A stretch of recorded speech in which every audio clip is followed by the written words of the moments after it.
여러분 안녕하세요. 블랙입니다. 1월 13일 한국에 금통위가 있었습니다. 금통위는 금융통화위원회의 줄임말로서 이 자리에서 한국의 기준금리가 결정되게 됩니다. 기준금리가 결정되면 시차를 두고 우리의 대출금리 역시 바뀌기 때문에 대출이 있으신 분들은 기준금리 변동을 체크할 필요가 있어 보입니다. 그리고 이 자리에서 향후 금리 전망에 대한 이야기, 또 이창용 총재의 금리 인상에 대한 생각, 이런 것들이 공개가 되죠. 그렇기 때문에 우리는 더더욱 금통위에 집중할 필요가 있습니다. 그리고 금통위를 앞둔 몇 시간 전에 이런 기사가 나왔는데요. 많은 전문가들이 이번에 기준금리를 0.25% 올린다고 예상하고 있지만 혹시나 금리를 동결할 수 있지 않을까? 이러한 희망 섞인 기사였습니다. 그러니까 여전히 높은 물가를 고려하면 기준금리를 인상하면서 이것을 잡아야겠지만 추락하는 부동산 경기를 보면 기준금리를 동결하면서 부동산 역시 안정화시켜야 하지 않나? 이런 내용의 기사였습니다. 그런데 뭐 별 수 있나요? 많은 전문가들의 예측처럼 한국은행은 기준금리를 0.25% 인상하면서 기준금리가 3.5%까지 올라갔습니다. 사상 최초로 7차례 연속으로 기준금리를 올렸고요. 2011년 기준금리 전 고점 자리인 3.25%를 12년 만에 돌파했습니다. 그냥 무자비하게 금리를 계속 올려버리는데요. 일반적으로 기준금리는 성장과 비례합니다. 한 나라의 성장이 강하게 나오면 이를 억제하기 위해 높은 금리 정책을 가져가곤 합니다. 그리고 성장이 강해야만 고금리에 버틸 수가 있죠. 2011년 기준금리가 3.25%였을 때 그때 한국의 GDP 성장률은 6% 이상이었습니다. 그런데 지금은 GDP 성장률이 2%대죠. 성장이 12년 전에 비해 매우 낮게 나옴에도 불구하고 현재에는 높은 물가 때문에 어쩔 수 없이 기준금리를 올리는 것입니다. 방금 전에 물가냐 부동산이냐 이런 기사가 있었잖아요. 한국은행은 이번에 물가를 선택했고 이를 잡기 위해 최선을 다하고 있는 것입니다. 그렇다면 한국은행에서 이번 금통위 때 공개한 자료를 보겠습니다. 모두 한국은행 홈페이지에서 가져왔습니다. 먼저 GDP 성장률입니다. 작년 1, 2, 3분기 때에는 0.6, 0.7, 0.3% 이 정도 성장했었네요.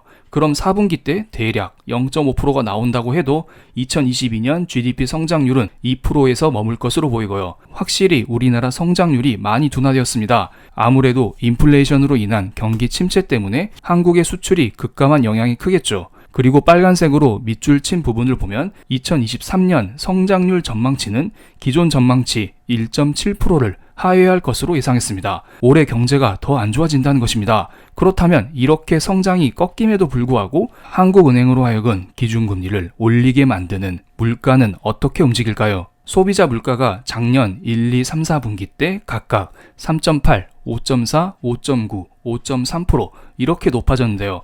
약간 이상하지 않나요? 미국은 요즘에 물가가 팍팍 꺾이는데 한국은 잘 꺾이지 않습니다. 그 이유는 크게 두 가지로 볼 수가 있어요. 1, 2, 3분기 때에는 높은 국제 유가로 인해서 에너지 비용이 높은 물가에 많이 기여했습니다.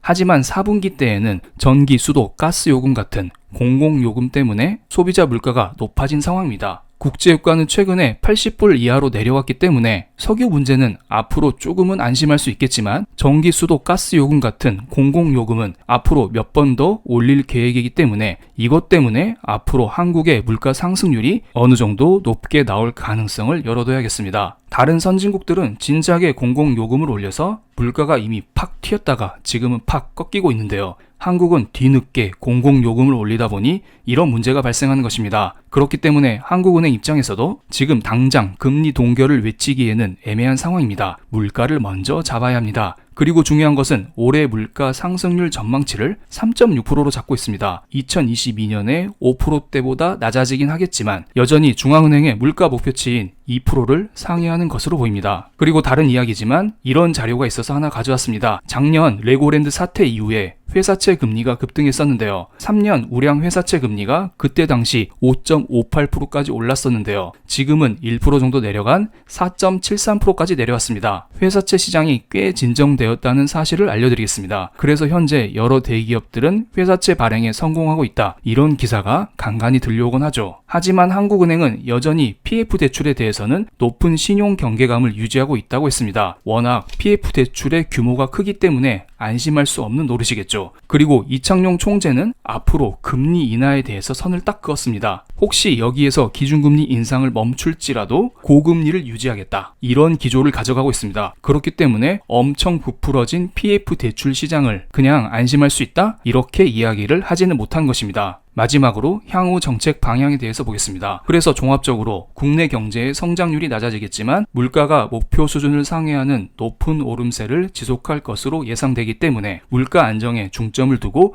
긴축 기조를 이어나갈 것이라고 했습니다. 그런데 이 상황에서 이런 생각을 할 수가 있어요. 아니 총재님, 그런 부동산은 어찌 되나요? 이렇게 떨어지게 냅둘 것인가요? 자, 보통 금리 인상을 발표하고 기자들과의 인터뷰 시간이 있습니다. 미 연준의 파월 형님도 인터뷰하잖아요. 이창용 총재 역시 그러한 자리를 가졌는데요. 이 자리에서 부동산은 그동안 레버리지가 너무 커서 지금 현재 정상화되는 국면이라고 했습니다. 지금 가격 하락을 정상화의 일환으로 보겠다는 것입니다. 그리고 부동산 시장의 연착륙을 위해서 정부가 요즘 규제를 잘 풀고 있지 않나? 한국은행은 기준금리를 조절해서 이것을 맞춰줄 수 없다. 우리는 그냥 부분적인 유동성 공급 정도만 할 뿐이다. 이렇게 부동산에 대해서는 선을 딱 그었습니다. 또 정부가 최근에 대출 규제를 완화했는데 어차피 DSR 규제도 있고 지금 집값 하락기라 대출이 늘어나진 않을 거야, 이러면서 대출 문제에 대해서도 괜찮다는 이야기를 했습니다. 그러니까 이번 금통위는 생각보다 꽤 매파적이었습니다. 부동산이 중요한 게 아니야? 여전히 물가가 높으니 물가를 먼저 잡을 거야, 이런 말을 지속적으로 했습니다. 그런데 우리에게 중요한 것은 하나 더 있죠. 앞으로 기준금리가 어떻게 될 것이냐, 바로 이건데요. 지금 현재 기준금리가 3.5%까지 올라왔습니다. 그래서 많은 사람들이 3.5%면 충분하지 않아? 이런 말을 하시는 분들도 계시고요. 아니야, 지금 미국에서 금리를 계속 올리기 때문에 우리도 더 올려야 돼, 기준금리를 따라잡아야 돼, 이런 말을 하시는 분들도 계십니다. 그럼 금통위 전문가분들은 어떻게 전망을 하고 있을까요? 금통위 위원회는 총 7명입니다. 이창용 총재를 제외하고 6분의 최종 금리 전망치를 보면 3분은 이대로 금리 동결을 주장했습니다. 이제 많이 먹었다, 그만 올리자, 3.5%면 충분하지 뭘 또 그래, 이런 말을 했고요. 하지만 다른 3분은 한 번 더 올려서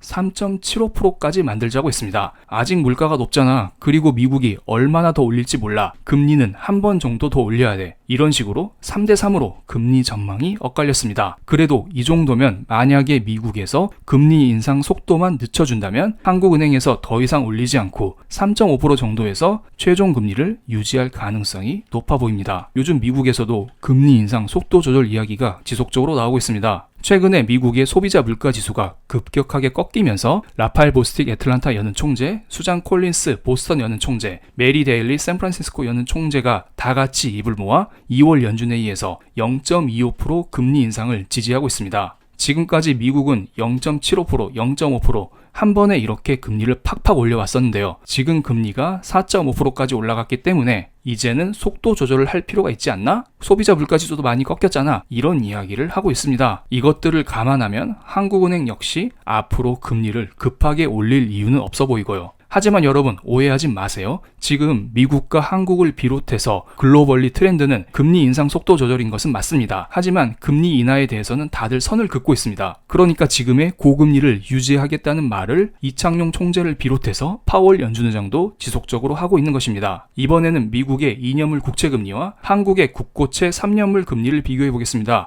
위쪽이 미국의 2년물 국채금리이고요. 아래쪽이 한국의 국고채 3년물 금리입니다. 이 두 개의 금리가 각각 미국과 한국의 금리를 선반영하면서 움직이기 때문에 이러한 국채금리를 잘 체크하면 앞으로 기준금리가 어떻게 변할지 잘 알 수가 있죠. 국채금리를 보면 한국의 국채금리가 빠르게 내려오고 있습니다. 앞으로 한국의 성장 둔화로 인해서 기준금리를 생각보다 많이 못 올린다에 사람들이 베팅하고 있는 것이고요. 특히 지난 13일 금통위가 끝났을 때 국고채 3년물 금리는 크게 빠졌습니다. 이창용 총재가 매파적인 발언을 했음에도 불구하고 사람들은 앞으로 한국은행이 금리를 못 올릴 거라고 생각하고 있다는 것입니다. 그에 비해 미국의 2년물 국채금리는 떨어지긴 했지만 생각보다 떨어지는 속도가 더딥니다. 경제가 생각보다 굳건하다는 이야기죠. 금리를 올릴 여지가 남아있다는 것이고요. 그리고 13일 밤에 미국의 2년물 국채금리가 이렇게 툭 위로 튀었습니다. 간밤에 나온 미시간대 소비자 심리지수 역시 예상치를 상회하고 기대 인플레이션 역시 높게 나왔거든요. 이번 영상의 주제는 아니지만 조만간 매파적인 발언이 한번 나오거나 혹은 금리 인상 아직 끝나지 않았다, 이런 이야기가 나오면서 시장을 한번 흔들 가능성도 있어 보입니다. 그럼 오늘 영상 여기서 마치겠습니다. 제 영상이 마음에 드셨다면 구독, 좋아요, 알림 설정까지 부탁드리겠습니다. 감사합니다.